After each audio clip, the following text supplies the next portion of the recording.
Welcome to business breakfast show. Asian markets ప్రస్తుతం week గా trade అవుతున్నాయి. ఎస్జీఎక్స్ నిఫ్టీ కూడా స్వల్ప నష్టంతో ట్రేడ్ అవుతుంది 6131 దగ్గర. సో మన మార్కెట్స్ లో ఇవాళ నిన్నటి స్టెబిలిటీ గమనించిన తర్వాత అంతగా సెల్లింగ్ ప్రెషర్ ఉండకపోవచ్చు అన్న అంచనాలు వెలువడుతున్నాయి. ఫ్లాట్ గా ఉండే అవకాశాలు ఉన్నాయి గ్లోబల్ జిటర్స్ ఏవీ లేకపోతే. సో ఒక ఓవర్ సోల్డ్ పరిస్థితి నుంచి వచ్చిన పుల్ బ్యాక్ మూవ్మెంట్ నిన్న గమనించాం మనం. సో స్టార్టింగ్ వీక్ గా ప్రారంభమైంది, తర్వాత కొంత స్టెబిలిటీ వచ్చింది. అఫ్ కోర్స్ చివర్లో Indian markets Asian markets out perform చేశాయి. సో బ్యాంకింగ్ స్టాక్స్ నిన్నటి పుల్ బ్యాక్ ను లీడ్ చేశాయని చెప్పుకోవచ్చు. సో మార్కెట్ రివైవల్ కు బ్యాంకింగ్ స్టాక్స్ చాలా వరకు హెల్ప్ చేశాయి. In fact state bank of India లాంటి స్టాక్స్ ఆల్మోస్ట్ 4% పైన లాభపడటం గమనించాం. అలాగే ఇతర బ్యాంక్స్ కూడా ఐసిఐసిఐ బ్యాంక్, యాక్సిస్ బ్యాంక్, ఇటువంటి పెద్ద బ్యాంకులతో పాటు చిన్న బ్యాంకులు UCO bank, Vijaya bank, federal bank, IDBI bank, ఇటువంటి కౌంటర్స్ అన్ని కూడా నిన్న చాలా స్ట్రాంగ్ గా ట్రేడ్ అయ్యాయి. అలాగే బ్యాంకింగ్ స్టాక్స్ తో పాటు aviation stocks, Jet Airways, Kingfisher, SpiceJet లాంటి స్టాక్స్ లో కూడా ఒక ప్రైస్ అండ్ వాల్యూమ్ యాక్షన్స్ గమనించాం. అయితే బ్రెడ్త్ మాత్రం కొంత ఇంకా నెగిటివ్ గానే క్లోజ్ అయింది. 2:3 అడ్వాన్స్ డిక్లైన్ రేషియోతో క్లోజ్ అయింది. టర్న్ ఓవర్ పర్వాలేదు 1.62 lakh crores, మంచి వాల్యూమ్స్ నమోదైనట్లుగా భావించవచ్చు మనం. అలాగే లాస్ట్ పార్ట్ లో వచ్చిన ర్యాలీలో పార్టిసిపేట్ చేయని స్టాక్స్ ని చూస్తే డిఎల్ఎఫ్, యూనిటెక్, రిలయన్స్ ఇన్ఫ్రా, ఇటువంటి of course Anil Dhirubhai Ambani group సంబంధించిన మోస్ట్ ఆఫ్ ది స్టాక్స్ నష్టాలతో క్లోజ్ అయ్యాయి. సో లాస్ట్ 1 అవర్ లో మాత్రం నిఫ్టీ 6100 పైన నిలదొక్కునే ప్రయత్నం చేసింది. 6121 దగ్గర క్లోజ్ అయింది. సో థర్స్డే, ఫ్రైడే 2 రోజుల్లో ఆల్మోస్ట్ 200 పాయింట్స్ కోల్పోయిన నిఫ్టీకి ఇది ఒక పుల్ బ్యాక్ గా భావించవచ్చు. అలాగే రిజల్ట్స్ తర్వాత ఆల్మోస్ట్ 12% నష్టపోయిన స్టేట్ బ్యాంక్ ఆఫ్ ఇండియా కూడా నిన్నటి రికవరీ కొంత ఊరటనిచ్చింది state bank of India shareholders కు. అలాగే పాలసీ మేకింగ్ లో జరుగుతున్న ఆలస్యం కారణంగా ఫెర్టిలైజర్ స్టాక్స్ లో నిన్న అమ్మకాలు గమనించాం. దాదాపుగా అన్ని ఫెర్టిలైజర్ స్టాక్స్, ఆర్సీఎఫ్ లాంటి 1 స్టాక్స్ మినహాయిస్తే మిగిలిన స్టాక్స్ అన్ని కూడా నష్టాలతో క్లోజ్ అయ్యాయి. అలాగే పెట్ ఫిల్మ్ స్టాక్స్ లో లాస్ట్ ఫ్యూ డేస్ గా మనం ర్యాలీ గమనిస్తున్నాం. అయితే నిన్న పెట్ ఫిల్మ్ ప్రైసెస్ సంబంధించిన రివిజన్, డౌన్వర్డ్ రివిజన్ కారణంగా జిందాల్ పాలీ, పాలీప్లెక్స్, యూఫ్లెక్స్ ఇటువంటి స్టాక్స్ అన్ని సెల్లింగ్ ప్రెషర్ ఎదుర్కోవాల్సి వచ్చింది. అలాగే మహీంద్రా సత్యం మార్కెట్ అవర్స్ తర్వాత రిజల్ట్ వెలువడింది. మహీంద్రా సత్యం రిజల్ట్ డిసప్పాయింట్ చేసింది. 5% నెట్ మార్జిన్స్ ను కంపెనీ ప్రకటించడం చాలా వరకు ఈ స్టాక్ బహుశా ఇవాళ సెల్లింగ్ ప్రెషర్ ఉండే అవకాశం ఉంటుంది. లాస్ట్ నైట్ ఏడీఆర్ మార్కెట్ లో కూడా ఆల్మోస్ట్ 10% నష్టపోయింది.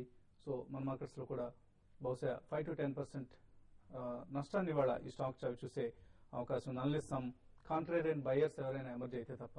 ఎంత కాంట్రేరియన్ బయర్స్ అయినా కూడా ఇటువంటి పూర్ పెర్ఫార్మెన్స్ ను ఎవరు అప్రిషియేట్ చేయలేని పరిస్థితి మహీంద్రా సత్యం సంబంధించి. మేబీ నెక్స్ట్ 2 quarters లో పెర్ఫార్మెన్స్ ఇంప్రూవ్ అవుతుందంటున్న మేనేజ్మెంట్ మాటలను మనం కొంతవరకు పరిగణలో తీసుకోవచ్చు.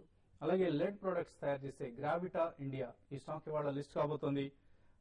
కోల్ ఇండియా సక్సెస్ కావడంతో కోల్ ఇండియా ఐపీఓ, అలాగే ఐపీఓ తర్వాత లిస్టింగ్ రెండు కూడా ఒక ఎక్సైట్మెంట్ క్రియేట్ చేయడంతో ఐపీఓ మార్కెట్ సందడిగా తయారైంది.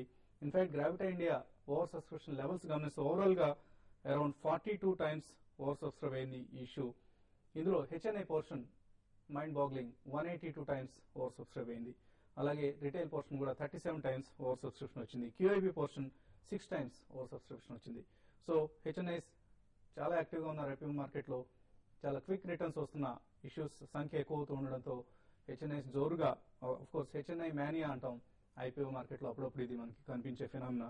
సో అది ప్రస్తుతం తిరిగి కనిపిస్తోంది. స్టాక్స్ టు వాచ్ లిస్ట్ లో ఇండస్ఇండ్ బ్యాంక్, అలాగే మహీంద్రా సత్యం, ఎయిర్లైన్ స్టాక్స్, పెట్ ఫిల్మ్ స్టాక్స్ ఇవన్నీ కూడా ఇవాళ తిరిగి యాక్షన్ ఈ కౌంటర్స్ లో కొనసాగే అవకాశం ఉంది. కొంతవరకు మరింత డౌన్వర్డ్ ప్రెషర్ ఉండే అవకాశం ఉంది పెట్ ఫిల్మ్ స్టాక్స్ మీద. మార్కెట్ కండిషన్స్ పై మాట్లాడేందుకు ప్రస్తుతం మనతో అనలిస్ట్ సుందర్ గారు, అలాగే మ్యూచువల్ ఫండ్స్ గురించి మాట్లాడేందుకు రామ్ ప్రకాష్ గారు సిద్ధంగా ఉన్నారు. సో సుందర్ గారు, ఎలా కనిపిస్తుంది ఇవాళ నిన్నటి పుల్ బ్యాక్ ఏదైతే ఉందో ఆ ర్యాలీ తిరిగి కొనసాగే అవకాశాలు కనిపిస్తున్నాయి? ఇవాళ మార్కెట్ చూస్తే కనుక పెద్ద మూవ్మెంట్ ఉండే అవకాశం ఉండేట్టుగా లేదండి. ఇవాళ కూడా మార్కెట్ కన్సాలిడేషన్ అని ఉంటుంది. ఎందుకంటే మనం నిన్న చూసాము కరెక్ట్ గా 3 మార్కెట్ క్లోజింగ్ ముందు కరెక్ట్ గా 6100 పైన క్లోజ్ అవడం తోటి సపోర్ట్ తీసుకుందని కన్ఫర్మ్ అయింది. కాకపోతే లాస్ట్ 10 days గా చూస్తే కనుక బాగా డౌన్ ట్రెండ్ ఉంది కాబట్టి సో ఓవరాల్ డౌన్ ట్రెండ్ లో నిన్న వచ్చింది ఒక మైనర్ అప్ ట్రెండ్, ఒక మైనర్ రికవరీగా మనం అర్థం చేసుకోవచ్చు నిన్న. సో అందుకని ఆ మైనర్ అప్ ట్రెండ్ అని ఇవాళ కూడా కొంచెం కొనసాగే అవకాశం కనిపిస్తుంది. అలాగే నేను చూస్తే కనుక మిడ్ క్యాప్ లో చాలా స్టాక్స్ అనమాట 3%, 4% వరకు కొంచెం పట్టడం జరిగింది. అంటే బయింగ్ అనేది ఆల్రౌండ్ గా రాలేదు, బ్రాడ్ బేస్డ్ గా రాలేదు. కొన్ని selective top counters ICICI bank అని, ఎస్బీఐ బ్యాంక్ అని, ఇన్ఫోసిస్, సో ఇటువంటి వాటిలో రావడం తప్ప కానీ మిగతాగా బ్రాడ్ బేస్డ్ రాలేదు. సో నా ఉద్దేశంలో మార్కెట్ డెఫినెట్ గా అప్ ట్రెండ్ లోకి వెళ్ళాలంటే కనుక ఖచ్చితంగా 6100 ఈ స్థాయిలో 2-3 రోజులైనా కన్సాలిడేషన్ తప్పకుండా రావాలి. 61 పైన కనుక కన్సాలిడేషన్ అవుతే కనుక అప్పుడు మార్కెట్ బులిష్ అని చెప్పుకోవచ్చు. అలాగే నేను వాల్యూమ్స్ చూస్తే కనుక లాస్ట్ 10 సెషన్స్ లో లోయెస్ట్ అని చెప్పుకోవచ్చు. సో లో వాల్యూమ్స్ లో నేను మార్కెట్ పెరగడం కూడా అంత పాజిటివ్ గా లేదు. సో మార్కెట్ కన్సాలిడేషన్ అవ్వాలి. ఇక ఇంట్రాడే ట్రేడర్స్ కి, ఇక షార్ట్ టర్మ్ ట్రేడర్స్ కి, షార్ట్ టర్మ్ ట్రేడర్స్ మటుకు చూస్తే కనుక వెయిట్ చేయండి. ఇవాళ కనుక 6100 పైన కనుక క్లోజ్ అవుతే కనుక కాషియస్ గా ఒక 6100 కింద స్టాప్ లాస్ పెట్టుకొని మీరు బై పొజిషన్ తీసుకొని 62 పైన నిలబడితే కనుక మార్కెట్ సేఫ్. అలాగే ఇంట్రాడే ట్రేడర్స్ ఉంటారా, so market plus minus 5 to 10 points side వేస్ లో ఉండే అవకాశం కనిపిస్తుంది. 6130 కనుక నిఫ్టీ పైన నిలబడిందంటే కనుక బై పొజిషన్ తీసుకొని ఒక 40-50 పాయింట్స్ టార్గెట్ క్లోజ్ చేయండి. షార్ట్ సెల్లర్స్ మటుకు 80% లో ఈ లెవెల్లో మీరు అటెంప్ట్ చేయదు. 6100 కింద కనుక కంటిన్యూస్ గా ఒక 10-15 మినిట్స్ ట్రేడ్ అవుతేనే షార్ట్ పొజిషన్ తీసుకోవాలి. షార్ట్ పొజిషన్ తీసుకున్నా కూడా ఎంబడే ఒక 30 పాయింట్స్ లో క్లోజ్ చేయండి. ఎందుకంటే మార్కెట్ ఇమ్మీడియట్ గా బేరిష్ ట్రెండ్ వచ్చే అవకాశం లేదు, అలాగే ఇమ్మీడియట్ గా బులిష్ ట్రెండ్ అవకాశం లేదు. సో మార్కెట్ ఇవాళ కూడా నా ఉద్దేశం కొంచెం కన్సాలిడేషన్ పడే అవకాశం ఉంది. బహుశా యూరోపియన్ మార్కెట్స్ నెక్స్ట్ మేజర్ క్లూగా ఉంటుందని నా అభిప్రాయం. ఓకే అండి. సో రామ్ ప్రకాష్ గారు, మ్యూచువల్ ఫండ్ మార్కెట్ ఎలా తీసుకుంటుంది? ఈ అప్ఫేల్ ఏదైతే ఉందో, అంటే వోలటైలిటీ ఏదైతే ఉందో, దీన్ని ఎన్యూవిస్ లో ఏ విధంగా రిఫ్లెక్ట్ అవుతా ఉంది? ఎన్ఏవిఎస్ చూస్తే లాస్ట్ వీక్ ఏదైతే వొలటైలిటీ ఉండో దానిలో ఎన్ఏవిఎస్ లో మీకు మైనర్ ప్రాబ్లీ 1%, 1.5% మీకు ఆల్మోస్ట్ వొలటైలిటీ అంటే నెగటివ్ సైడ్ లో ఉంది. కానీ లాంగ్ టర్మ్ లో చూస్తే మాత్రం ఐ థింక్ ప్రాబ్లీ మనకు ఎవరైతే ఇన్వెస్టర్స్ ఇన్వెస్ట్ అయి ఉన్నారో కంటిన్యూ చేయడం బాగుంటుంది. ఎందుకంటే పానిక్ తోటి విత్డ్రా చేయడము, తర్వాత మళ్ళీ దాంట్లో ఎగ్జిట్ లోడ్స్ ఉంటాయి, తర్వాత ఇంకో లాసెస్ వస్తాయి. కాబట్టి యూ లూజ్ అన్ ఆపర్చునిటీ. ఏదైతే మనం డిస్కస్ చేసాం అర్లియర్ కూడా, లార్జ్ క్యాప్ డైవర్సిఫైడ్ ఫండ్స్ ఏదైతే మనం తీసుకుందాం అనుకున్నామో అటువంటి ఫండ్స్ మాత్రం తీసుకుంటే మాత్రం వొలటిలిటీ, నెగటివ్ వొలటిలిటీ కొంచెం తక్కువ ఉంది. అదే సెక్టోరల్ ఫండ్స్ కానివ్వండి, లేకపోతే ఆపర్చునిటీ ఫండ్స్ లో దానిలో కొంచెం వొలటిలిటీ, నెగటివ్ వొలటిలిటీ కొంచెం ఎక్కువ ఉంది. సో నా ఉద్దేశం ఏంటంటే ఉన్న వాళ్ళు ఏదైతే ఇన్వెస్ట్ చేసిన వాళ్ళు ఉన్నారో continue to remain invested without any panic. కొత్తగా ఎవరైతే ఇన్వెస్ట్మెంట్స్ తీసుకుంటారో, చేయదలుచుకున్నారో వాళ్ళు మాత్రం కొంచెం గ్రాడ్యువల్ గా ఇన్వెస్ట్మెంట్స్ చేస్తే బాగుంటుంది.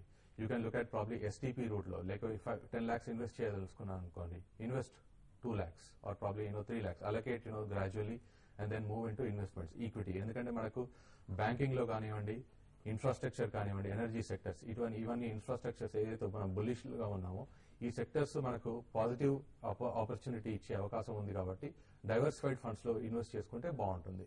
సో మనం లార్జ్ డైవర్సిఫైడ్ ఫండ్స్ కానివ్వండి, లార్జ్ ఆపర్చునిటీ ఫండ్స్ కానీ తీసుకుంటే మేజర్ సెక్టర్ అలొకేషన్స్ మనం డిస్కస్ చేసిన ప్రకారం మాత్రం బ్యాంకింగ్ కానివ్వండి, ఇప్పుడు మీరు చెప్పినట్టు బ్యాంకింగ్ స్టాక్స్ పాజిటివ్ గా మీకు అవకాశం ఇచ్చింది.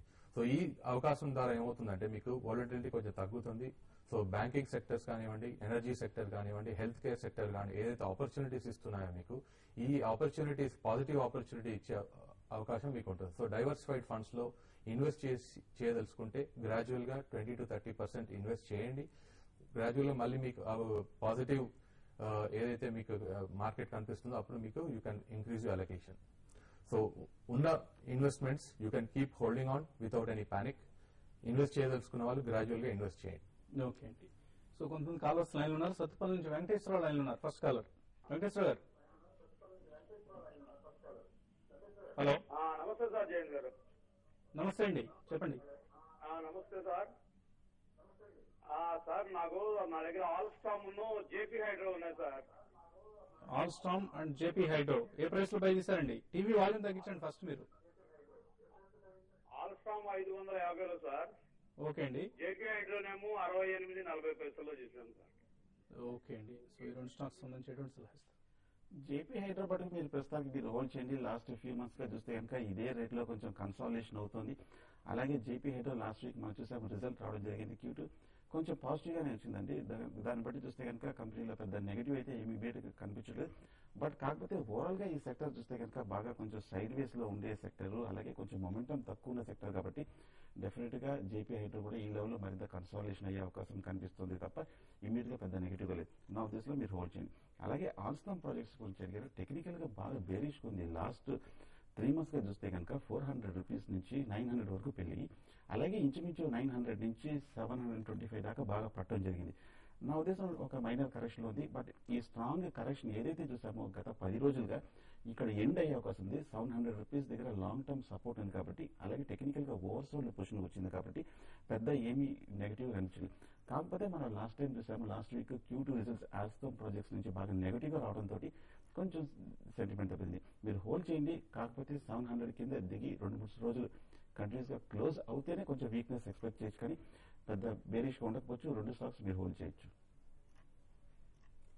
ఓకే అండి. సో ప్రస్తుతానికి హోల్డ్ చేయండి ఆల్స్టామ్ ప్రాజెక్ట్. అలాగే చంద్రమోహన్ హైదరాబాద్ నుంచి లైన్ ఉన్నారు. చంద్రమోహన్ గారు హలో, చెప్పండి. చంద్రమోహన్ గారు సార్ నమస్తే సార్. నమస్తే అండి. సార్ ఇది డెల్టా కార్పొరేషన్ ఒకటి తీసుకున్నాను సార్ 131 లో. సార్ దాన్ని అది ఉంచమంటారా లేకపోతే సెల్లింగ్ చేసుకోమంటారా? ఇంకోటి జేబీఎఫ్ ఇండస్ట్రీస్ కూడా 220 లో బయింగ్ చేశాను సార్. అది కూడా హోల్డింగ్ చేయమంటారా మరి ఎగ్జిట్ కమ్మంటారా? సో ఈ 2 స్టాక్స్ లో ఏదైనా వీక్నెస్ కనిపిస్తుందా? JBF of course as usual industry stocks అన్నిటితో పాటు పడుతోంది. డెల్టా కార్పొరేషన్ ఎలా ఉంది? సో డెల్టా కార్ప్ చూస్తే టెక్స్టైల్ సంబంధించిన ఒక మీడియం సైజ్ కంపెనీ కొంచెం స్ట్రాంగ్ మూవ్మెంట్ చూసామండి. 30 రూపాయల నుంచి 140 రూపాయల వరకు. కాకపోతే మార్కెట్ తో పాటు కొంచెం ఓవర్ పార్ట్ పొజిషన్ లో ఉంది కాబట్టి డెల్టా కార్ప్ 140 రూపీస్ దగ్గర ఒక చిన్న కరెక్షన్ వచ్చింది. సో ట్రెండ్ చూస్తే ప్రస్తుతం ఒక మైనర్ కరెక్షన్ సూచిస్తుంది తప్ప కానీ పెద్ద మేజర్ నెగటివ్ ట్రెండ్ రివర్సల్ కనిపించట్లేదు. సో డెఫినెట్ గా కంపెనీలో కూడా పాజిటివ్ న్యూస్ మన మధ్య రావడం జరిగింది. సో పాజిటివ్ ఎక్స్పెక్టేషన్ కూడా ఉంది. నా ఉద్దేశంలో మీరు డెల్టా కార్ప్ డెఫినెట్ గా మీరు హోల్డ్ చేయొచ్చు. అలాగే జేబీఎఫ్ ఇండస్ట్రీస్ ఇదే సెక్టర్, టెక్స్టైల్ సంబంధించిన సెక్టర్ కూడా చూస్తే కనుక ట్రెండ్ ఓవరాల్ గా పాజిటివ్ గానే ఉందండి. అలాగే మీరు నా ఉద్దేశంలో ఈ స్టాక్ కూడా మీరు హోల్డ్ చేయొచ్చు. ఇన్ఫాక్ట్ లాస్ట్ ఇయర్ మనం చూస్తే కనుక లాస్ట్ క్వార్టర్ అద్భుతమైన రిజల్ట్స్ కూడా మనం రావడం జరిగింది జేబీఎఫ్ ఇండస్ట్రీస్ దగ్గర నుంచి. కాకపోతే లాస్ట్ ఒక 1 వీక్ ఒక మైనర్ కరెక్షన్ చూసాము 230 నుంచి 195 వరకు. కరెంట్ 185, 190 దగ్గర స్ట్రాంగ్ మీడియం టర్మ్ మధ్యకాలిక సపోర్ట్ ఉంది. ఇక్కడ నుంచి ఇమీడియట్ గా పెద్ద పడే అవకాశం లేదు. నా ఉద్దేశంలో 2 స్టాక్స్ మీరు ప్రస్తుతానికి మీరు హోల్డ్ చేయొచ్చు. సో హోల్డ్ చేయండి జేబీఎఫ్. ఇన్ఫాక్ట్ మీరు యావరేజ్ కూడా చేసుకునే ప్రయత్నం చేయొచ్చు in case it comes down to something like 185, 190 rupees. ఇప్పుడు చిన్న బ్రేక్ తీసుకున్నాం.